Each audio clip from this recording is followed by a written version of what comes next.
امام بخاری کہتے ہیں کہ بیماری جو ہے وہ گناہوں کو دھونے کا ذریعہ بنتی ہے.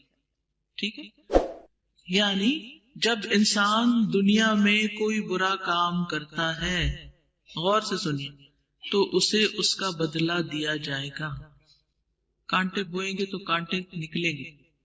تو بیماری جو ہے اس برائی کا، اس گناہ کا کفارہ بنے گی.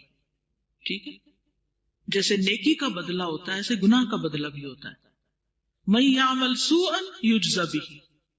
اب یہ جو بدلہ ہے یہ کس طرح کا ہوگا؟ جب یہ آیت اتری من یعمل سوءا یجزا بہ، تو ابو بکر صدیق رضی اللہ عنہ نے کہا یا رسول اللہ، اب تو عذاب سے چھٹنے کی کوئی صورت ہی نہیں. اس کا مطلب ہے کہ ہم سب عذاب میں پکڑے جائیں گے. آپ نے فرمایا اے ابو بکر، اللہ تجھ کو بخشے، کیا تجھے کوئی بیماری نہیں آتی، تکلیف نہیں آتی، رنج نہیں آتا، مصیبت نہیں آتی؟ تو انہوں نے کہا کیوں نہیں، یہ تو آتی ہیں یہ مصیبتیں. فرمایا بس یہی بدلہ ہے.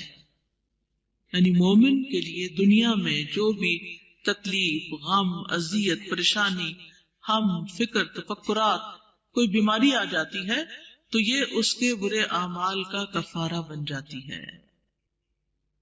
اسی طرح حضرت عائشہ سے روایت ہے، میں نے اس حدیث کا مطلب حضرت صلی اللہ علیہ وسلم سے پوچھا. آپ نے فرمایا رنج اور غم، یہاں تک کہ کوئی چیز جو آدمی کے ہاتھ میں ہو وہ کھو جائے اور پھر اس کو گھبرا کر ڈھونڈے اور مل جائے اس کو، تو یہ سب بدلہ میں شمار ہوتا ہے. یہ سارے کا سارا بدلہ شمار ہوتا ہے. یعنی ان بدلوں کی وجہ سے آدمی گناہوں سے ایسا پاک صاف ہو جاتا ہے جیسے سونا بھٹی سے پاک ہو کر نکلتا ہے. تو مومن کو کوئی بھی تکلیف، حتیٰ کہ کانٹا جو چبھتا ہے اس کے بدلے میں بھی اس کے گناہ جڑتے ہیں.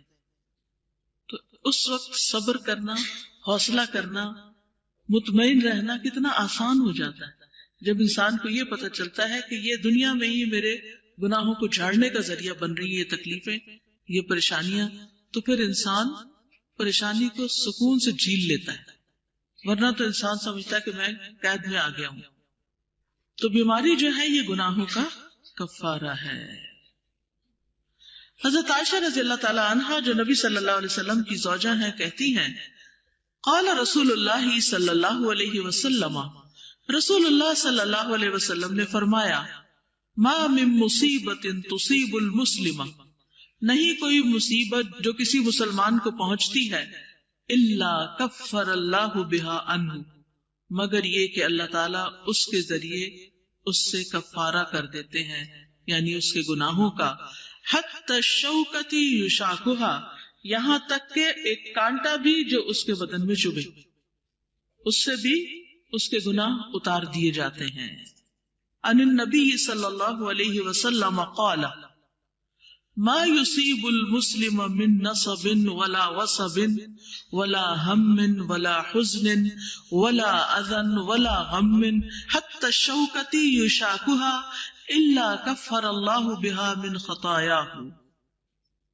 ابو سعید خدری اور ابو ہریرہ رضی اللہ عنہما سے روایت ہے، وہ دونوں ہی نبی صلی اللہ علیہ وسلم سے روایت کرتے ہیں کہ آپ نے فرمایا ما يصيب المسلم من نصب، نہیں پہنچتا کسی مسلمان کو کوئی دکھ، ولا وصب، اور نہ کوئی تکلیف، ولا ہم، اور نہ کوئی فکر فاقہ، ولا حزن، اور نہ کوئی صدمہ، ولا اذن، اور نہ کوئی تکلیف، ولا غم، اور نہ کوئی غم. حتی الشوکۃ یشاکھها، یہاں تک کہ کانٹا جو اس کو چبھتا ہے، الا کفر اللہ بہا من خطایاہ، مگر یہ کہ ان میں سے ہر بات کی وجہ سے اللہ تعالیٰ اس کے گناہ اتار دیتا ہے. اتنی تسلی والی حدیث ہے، دل کو سکون دینے والی حدیث ہے.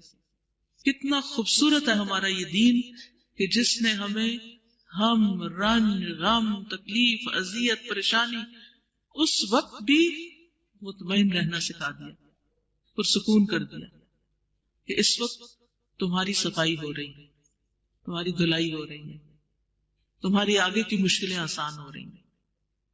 ابن حبان کی ایک روایت میں آتا ہے کہ تکلیف کی وجہ سے اللہ تعالیٰ گناہ مٹا دیتا ہے اور درجات بھی بلند کرتا ہے. یعنی صرف تکلیف ہی نہیں دور ہوتی، درجے بھی بلند ہوتے ہیں. یعنی رفع عقاب بھی ہے، حصول ثواب بھی ہے. تو انسان کو ہر تکلیف اور غم اللہ کا فیصلہ سمجھ کر برداشت کرتے ہوئے ثواب کے حصول کی نیت بھی کر لینی چاہیے کہ مجھے ثواب بھی ملے گا، تو اور خوشی ہو جائے گی۔